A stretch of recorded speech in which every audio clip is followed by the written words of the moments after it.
দুনিয়াতে সবচেয়ে বর্তমানে নির্যাতিত ইসলাম, সবচেয়ে বেশি অবহেলিত ইসলাম, সবচেয়ে বেশি ঘৃণিত ইসলাম, সবচেয়ে বেশি লাঞ্ছিত ইসলাম,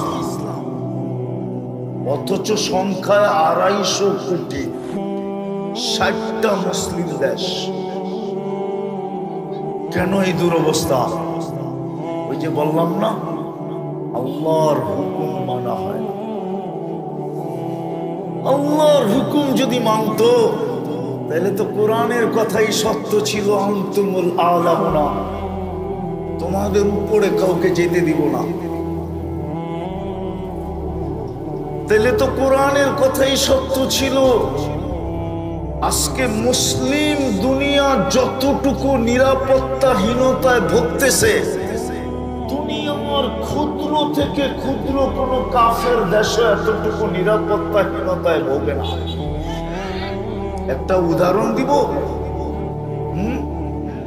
বলবো, আবার মিডিয়ায় চলে যাবে, তারপরও বুঝানোর জন্য বলতেছি। বলেন, বাংলাদেশে হিন্দু নির্যাতিত বেশি না ইন্ডিয়া হিন্দু নির্যাতিত বেশি? চলেন আরেকটা দেখাই, বাংলাদেশে হিন্দু নির্যাতিত বেশি না ইন্ডিয়াতে মুসলমান নির্যাতিত বেশি?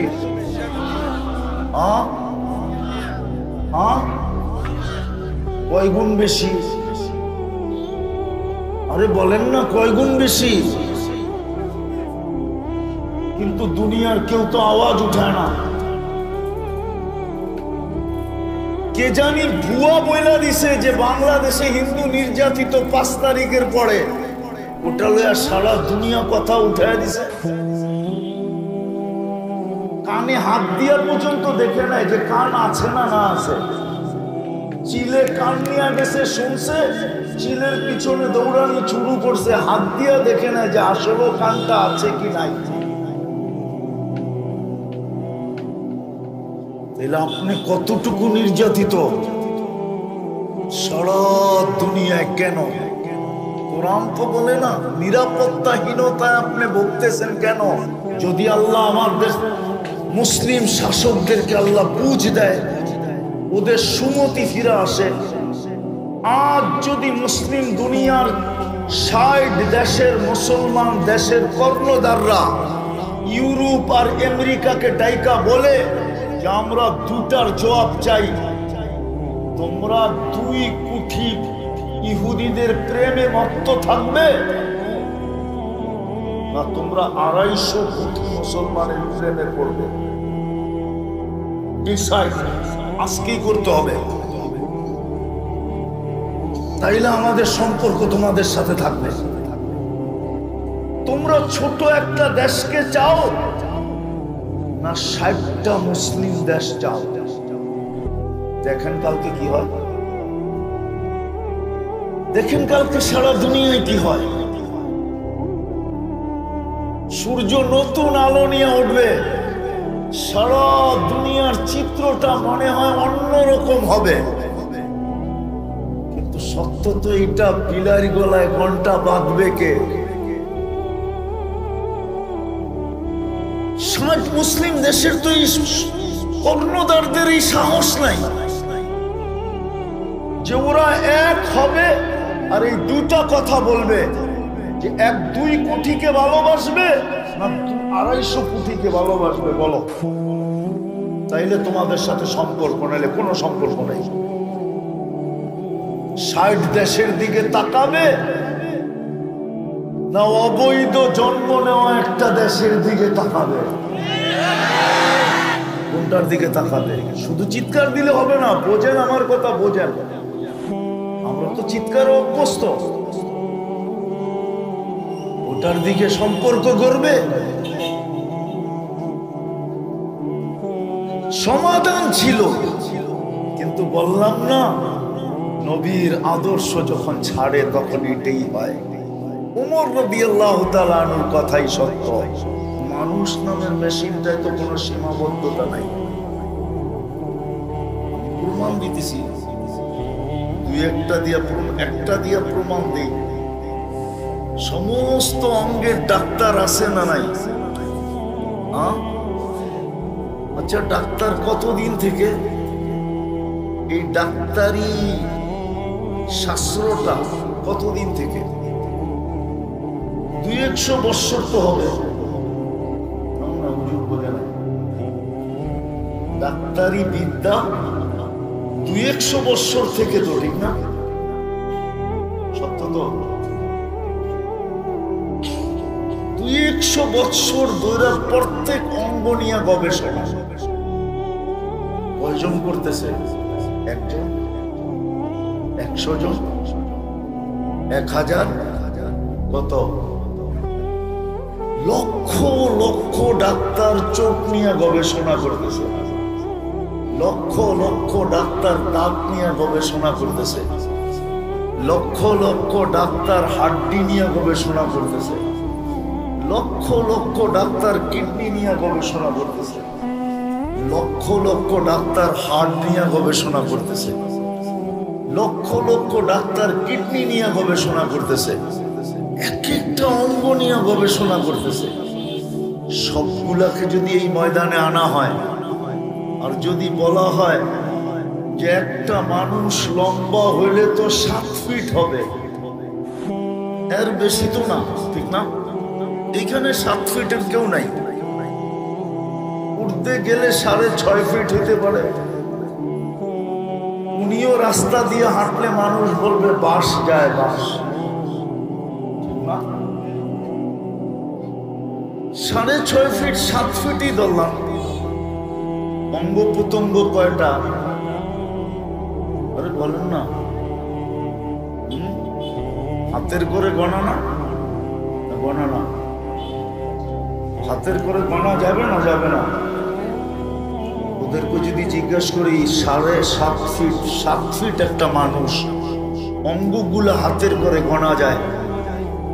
শত শত বৎসর, লক্ষ লক্ষ তোমরা গবেষণা করতেছ, বলো কোন অঙ্গের গবেষণা শেষ হলো? সবগুলো একটা মুস্কি হাসি দিয়া বলবে হুজুর এটার কোনো কুল কিনারা নাই, এটার কোনো কুল কিনারা নাই। সবচেয়ে ছোট অঙ্গ দেখার ভিতরে চোখ, চোখ চোখ চোখ সবচেয়ে ছোট। এটার গবেষণাই যদি জিজ্ঞাসা করি তো বলবে শত শত বছর গবেষণা। তোমাদের মতো ব্রেনিয়ান ডাক্তার, কেউ প্রফেসর, ফুল প্রফেসর, কেউ হাফ প্রফেসর, কেউ বড় বড় গবেষক। আচ্ছা, এটার কুল কিনারা তো পাওয়ার কথা।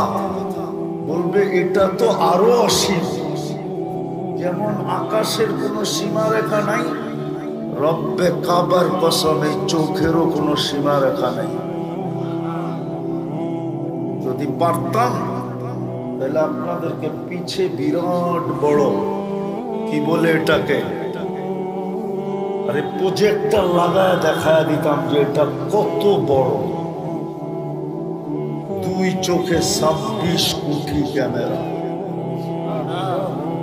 13-26, এটা আকাশের মতো সীমাহীন।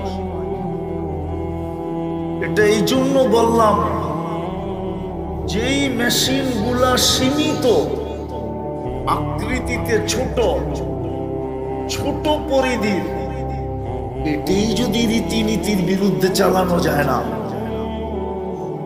তাহলে যেটা অসীম, যে সমস্ত মেশিনকে জন্ম দিল, অস্তিত্ব দিল, এটাকে চালানোর কোনো পদ্ধতি কি নাই? এটাকে চালানোর কোনো পদ্ধতি নাই।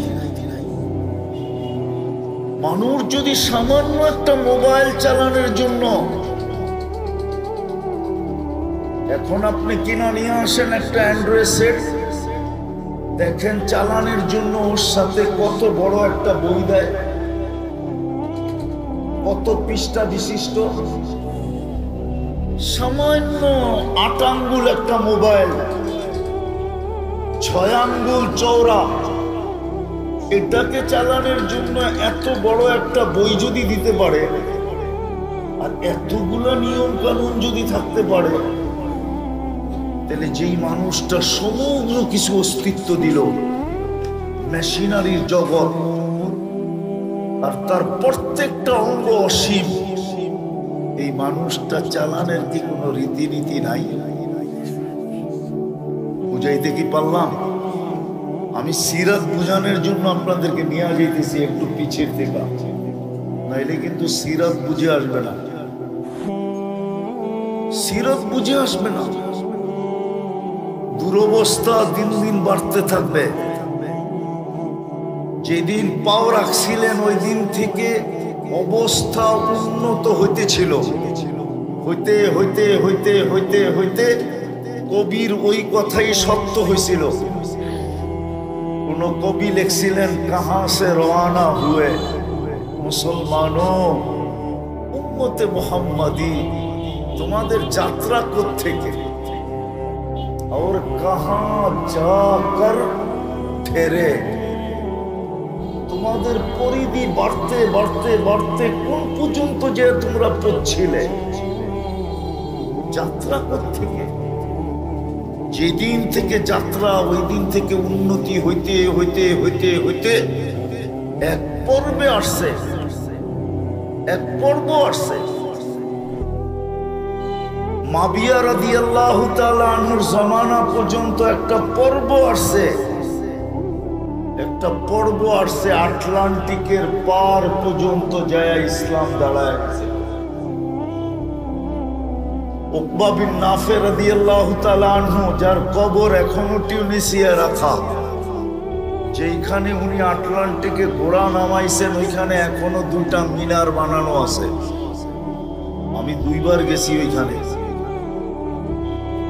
উনি ঘোড়া নামায় দিয়া বলছিলেন, লাউ আলিমতু ওয়ারা হাদাল বাহরি আহাদ মা সাদ্দানি হাদা, আমি যদি জানতাম এই সমুদ্রের ওই পারে কেউ আছে, তাহলে এই সমুদ্র আমার জন্য বাধা না, আমি ওই পর্যন্ত যায় ঝান্ডা উড়াইয়া দিয়ে আসতাম। আটলান্টিকের পার পর্যন্ত পড়ছে মরিতানিয়া, আরে কি বলে মরক্কো, ওই পর্যন্ত পড়ছে। তৃতীয়ত কবি লেখছেন, আজ কাহা গেরে, আজকে তোমাদের দুরবস্থা। কিন্তু ওই দিন আমরা সংখ্যায় বেশি ছিলাম না। যেই দিন আটলান্টিকের পার পর্যন্ত ইসলাম পৌঁছিল, 4 মহাদেশ মুসলমানের পায়ের নিচে ছিল। তখন কিন্তু দুনিয়া এই 4 মহাদেশই ছিল, এশিয়া, আফ্রিকা, ইউরোপ আর রাশিয়া। তখন বাকি মহাদেশ ছিল না, আবিষ্কারই হয়নি। 4 মহাদেশ মুসলমানদের পায়ের নিচে ছিল।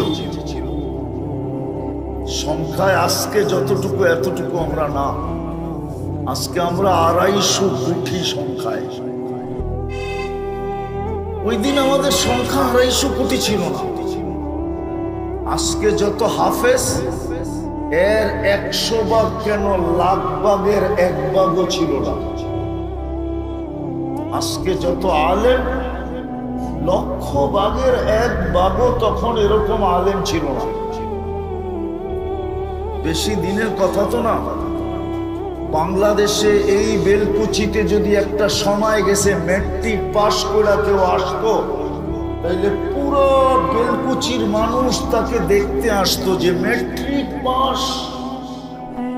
এমএ তো বাদে, আইএ তো বাদেই দিলাম, বিএ তো বাদেই দিলাম, এমএ তো বাদেই দিলাম, ম্যাট্রিক পাস করে আসলে পুরো এলাকায় খবর হয়ে যেত ম্যাট্রিক পাস।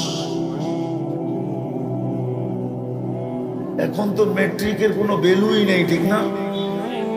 হ্যাঁ না, ভ্যালু আছে? আছে না? আছে। এমএ পাশেরই ভ্যালু নেই, ম্যাট্রিকের কোত্থেকে থাকবে, ঠিক না?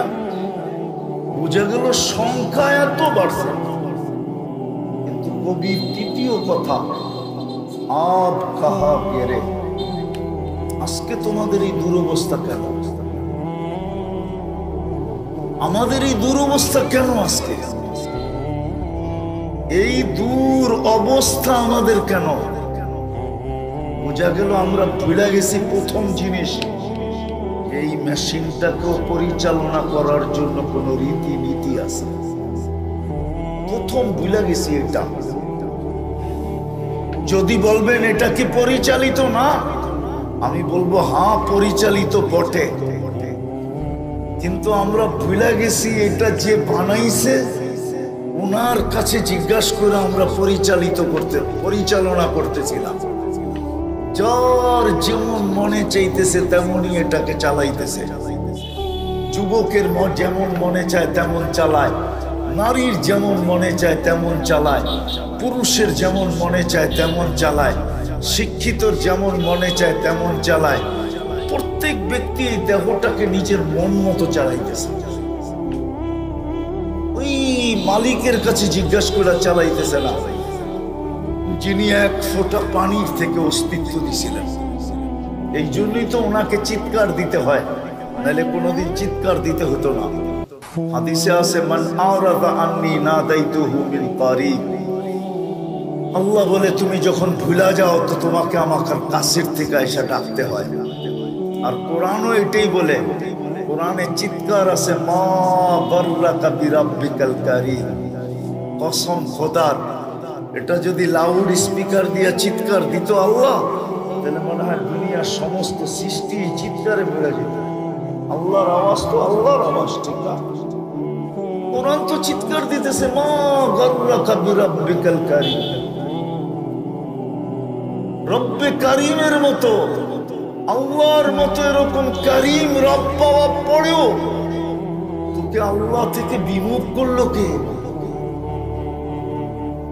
আরো একটা অভিযোগ আছে, শুধু আহ্বান নাই, চিৎকার নাই, সাথে একটা অভিযোগও আছে, কুতিলাল ইনসানু মা আকফারা। মানুষ, ও মানুষ, তুই এত বড় অকৃতজ্ঞ হইলি কি করে? বিবেক তো তোর মতো আমি কাউকে দিই নাই, বুদ্ধি তো তোর মতো আমি কাউকে দিই নাই, বিদ্যা তো আমি তোর মতো কাউকে দেই নাই, সৌন্দর্য তো আমি তোর মতো কাউকে দেই নাই, গঠন তো আমি তোর মতো কাউকে দেই নাই, শ্রেষ্ঠত্বের মুকুট তো আমি তোর মতো কারো মাথায় বসাই নাই। বরং স্কুলেও তো ফার্স্ট সেকেন্ড থার্ড আছে, আমি তো কোনো সেকেন্ড থার্ডই রাখি নাই, শুধু একটাই রাখছি, ফার্স্ট। কাররামনা বনি আদম। তুই অকৃতজ্ঞ হইলি কি করে? সত্য এটাই। আজকে আল্লাহর যে হুকুম আমাদের মানার দরকার ছিল, ওই হুকুম মানা আমরা ছেড়ে দিচ্ছি। কিন্তু যদি বেলকুচির মানুষ প্রশ্ন উঠাবে যে হুকুম মানবো তো মানবো কি করে, কবি তো এটাই বলে, তুমি কোথায় আমি কোথায়। আল্লাহ তোমাকে তো চোখে দেখা যায় না, লা তারা কাল উয়ুন। মানবো তো মানবো কি করে, তোমাকে তো চোখে দেখা যায় না। ওয়ালা তুখালিতুকা দুনুন, তোমাকে তো ধ্যান ধারণায় আনা যায় না। ওয়ালা ইয়াসিফুকাল ওয়াসিফুন, বর্ণনা দিয়ে তো তোমাকে শেষ করা যায় না। ডাইরেক্ট তো তোমার কথা শোনাও যায় না, ডাইরেক্ট শোনাও তো যায় না। মানবো তো মানবো কি করে, তুমি তো বর্ণনা অতীত, নিজের বর্ণনাই তো নিজে দিছ, তোমার বর্ণনা দিয়ে তো শেষ করা যায় না। তুমি তো শুধু 4 অক্ষরের আল্লাহ না, 4 অক্ষরের আল্লাহ না, আবার 4 অক্ষরের আল্লাহ এমন আল্লাহ, কোন দিক দিয়ে একটা বাদ দিল তুমিই থাকো, যদিও এটা বাদ। আলিফ যদি ফালাইও দেই, তারপরও লিল্লাহি মুলকুস সামাওয়াতি ওয়াল আরদ, রাজত্ব তোমার হাতের থেকে যায় না। আবার যদি লাম ফালাইয়া দিই, তারপরও লাহু মুলকুস সামাওয়াতি ওয়াল আরদ, আবারও যদি লাম ফালাইয়া দিই তো থাকে শুধু হু, হুয়াল্লাহুল্লাযী লা ইলাহা ইল্লা হু। তুমি তো এরকম, মানবো তো কি করে? গুণ তো তোমার অনেক, বর্ণনা তো দেওয়া যায় না, শেষ করা যায় না। তুমি তো শুধু আল্লাহ না, তুমি তো রহমান, তুমি তো রহিম, তুমি তো মালিক, তুমি তো কুদ্দুস, তুমি তো সালাম, তুমি তো মুমিন, তুমি তো মুহাইমিন, তুমি তো আজিজ, তুমি তো জব্বার, তুমি তো মুতাকাব্বিরুল খালিকুল বারিউল মুসাব্বিরুল গফফারুল কাহ্হারুল ওয়াহ্হাবুর রাজ্জাকুল ফাত্তাহুল আলিমুল কাবিদুল বাসিতুল খাফিদুল রাফিউল মুইজ্জুল মুদিল্লুস সামিউল বাসীরুল হাকামুল আদলুল লতীফুল খবীরুল হালিমুল আযীমুল গফুরুশ শাকুরুল আলিয়ুল কবীরুল হাফিজুল মুকীতুল হাসিবুল জলিলুল করিমুর রকিবুল মুজিবুল ওয়াসি আল হাকিমুল ওয়াদুদুল মজিদুল বাঈসুশ শাহীদুল হকুল ওয়াকিলুল কবিয়ুল মতিনুল ওয়ালিয়ুল হামিদুল মুসি আল মুবদি আল মুঈদ আল মুহয়ি আল মুমীত আল হাইয়্যু আল কাইয়্যুম আল ওয়াজিদ আল মাজিদ আল ওয়াহিদ আল আহাদ আস সামাদ আল কাদির আল মুক্তাদির আল মুকদ্দম আল মুআখ্খার আউয়াল ওয়াল আখির আল যাহির ওয়াল বাতিন আল ওয়ালি আল মুতাওয়ালি আল বাররু তাওয়াব আল মুনতাকিম আল আফু আল রউফ মালিক আল মুলক যাল জালালি ওয়াল ইকরাম আল মুকসিত আল জামি ওয়াল গনি ওয়াল মুগনি আল মানি আদ দার আন নাফি আন নূর আল হাদি আল বদি ওয়াল বাকি আল ওয়ারিস ওয়াল রশিদ আস সাবুর জাল্লে জালালু। তুমি তো 99 পদের মালিক, মানবো তো মানবো কি করে? আমি আসল জায়গায় চলে আসছি, এই জন্যই আল্লাহ একটা আদর্শ বানায়া পাঠাইছে।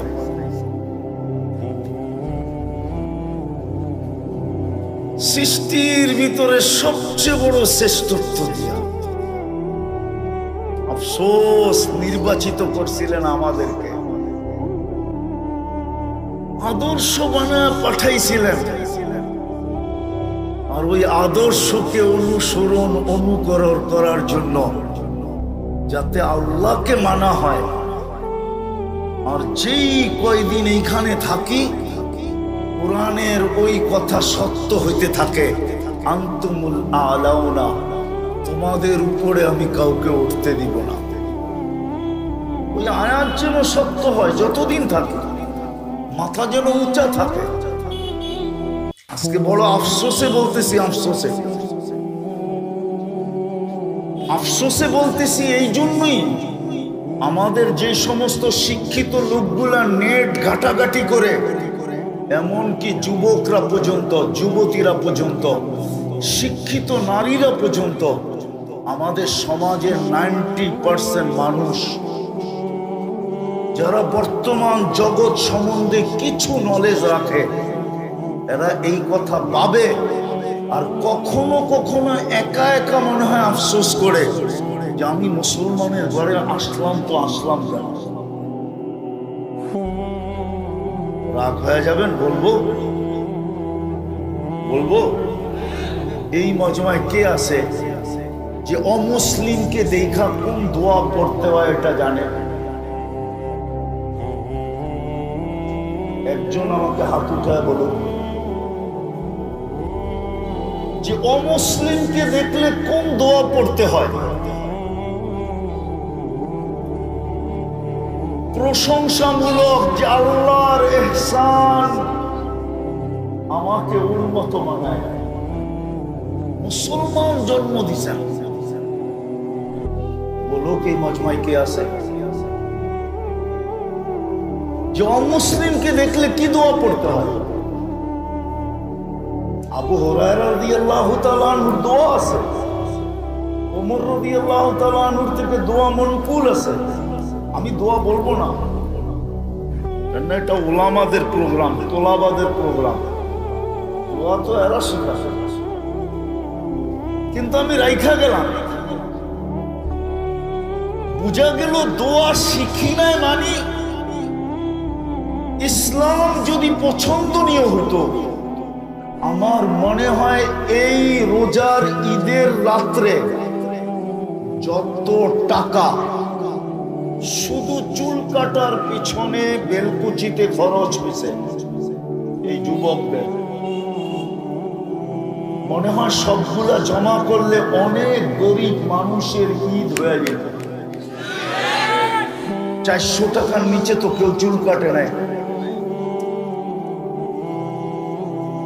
জিজ্ঞাসা করেন, জিজ্ঞাসা করেন। ও তো 15 দিন আগে নেটের থেকে ডিজাইন নিছে স্ক্রিনশট দিয়া, যে চাঁদ রাতে এই ডিজাইনটা কাটবো। হইতে পারে 1000 টাকা চুল কাটছে এখানে লোক আছে, আর এই এলাকার বেশির মানুষ শ্রম পেশার শিল্পের সাথে সম্পর্ক, মাথার দাম পায়ে ফেলা টাকা দিয়া শুধু চুলের একটা ডিজাইন কাটছে 1000 টাকা দিয়ে।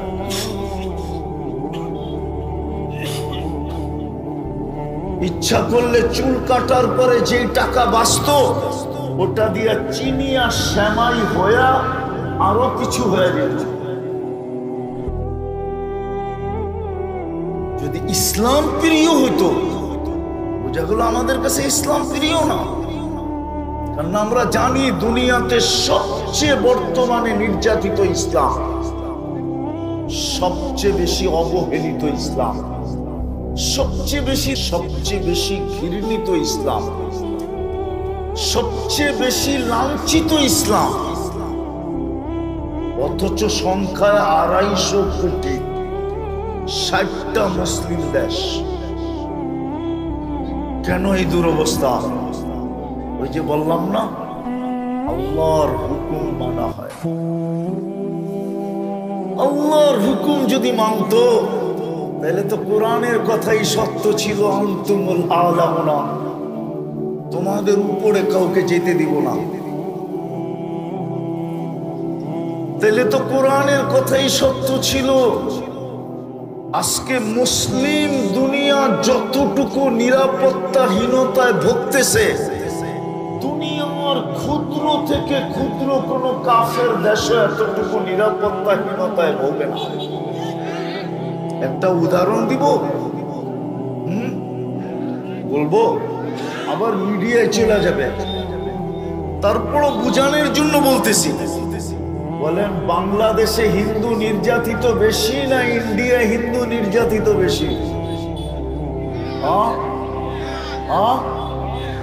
চলেন আরেকটা দেখাই, বাংলাদেশে হিন্দু নির্যাতিত বেশি না ইন্ডিয়াতে মুসলমান নির্যাতিত বেশি?